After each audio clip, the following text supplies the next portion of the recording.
walaashayda muslimadda ahay nabadgelyo iyo naxariis korkaaga ha ahaato. daqiiqooyinkan gudahood waxaan oga dan leenahay in aan wax ka ifino arrimo ku saabsan maradan aan xiranahay oo la magac baxay xijaab ama jalbaab.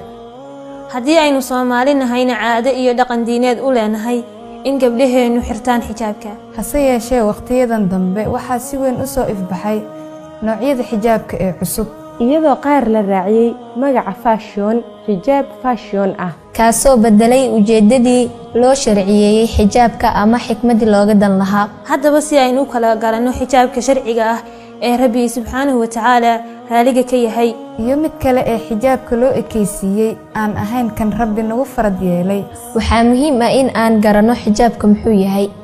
walaashayda muslimadda ahay ma ogtahay khatarta ay leedahay inaad jaahil ka ahaato xijaabka sharciga ah.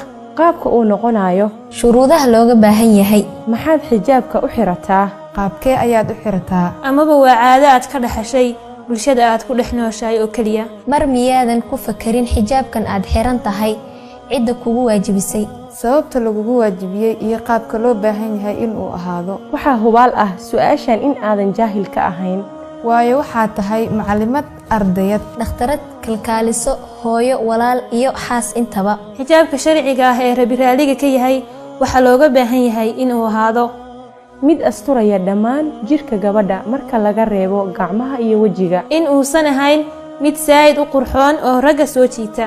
waa in uu yahay mid waasac ah oo uusan jirka ku dhiginin ama soo muujinaynin jirka gabadha, in uusan ahayn mid cadar ama barafuun la soo mariyey, in uusan u ekaanin dharka gaalada ay xirtaan walow meel yar.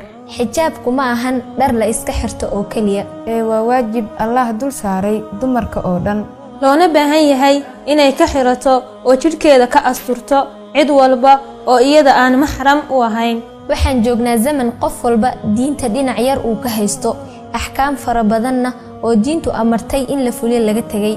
shirqoolada gaalada ay muslimiinta u soo maleegayaan 70% in gabdhaha iyo caruurta loogu talagalay. taa waxaa tusaale inoogu filan heerka gabdhaha zamankan ay marayaan iyo diinta islaamka halka ay ka joogaan.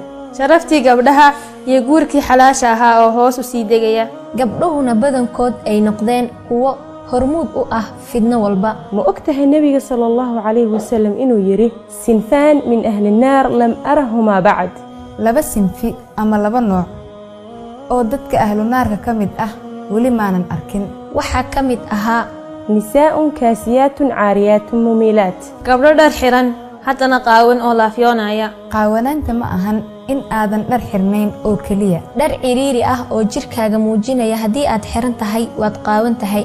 cabaayad iyo khamaar yar haddii aad wadato balse jidhkaagii uusan asturnayn waad qaawan tahay. haddii aad xiran tahay maro khafiif ah ama jirkaaga laga dhex arkayo waad qaawan tahay. maxaa keenay zamankan in aanu dhalno oo aanu soo saarno wiilal fooda ama jeegadu ay u dheer tahay, sarwaalkana barida uu ugu xiran yahay. waxaa kaliya oo ay ka fikiraan ay tahay ciyaar ama filin la daawado iyo gabdho la shukaansado oo kaliya, xilli waqtiyadii hore aanu ahayn kuwa soo saara geesiyaasha iyo culimada diinta islaamka dhidibada u soo aasay. innagu haddaynu dumar nahay waxa uu nebiga sallallahu calayhi wasallam inoo sheegay dadka naarta ugu badan in aan annagu nahay.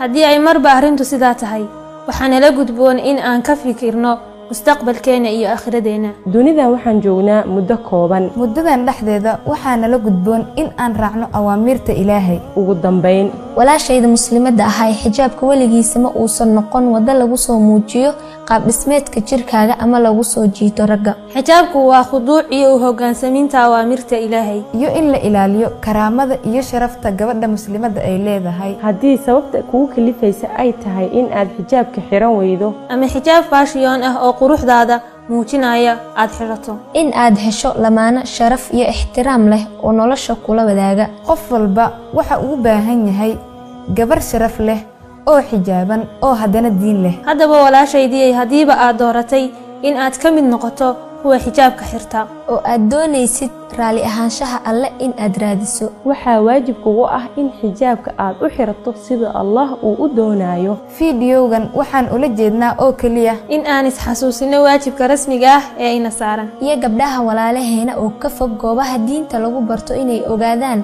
marada ay xiran yihiin iyo tan Rabbi subxaanahu wa tacaala doonayo sida ay kala yihiin. waxaa waajib inagu ah in aan arrinkan wax ka cadeyno, sida ay adigana waajib kuugu tahay in aad gaarsiiso gabdhaha walaalahaaga.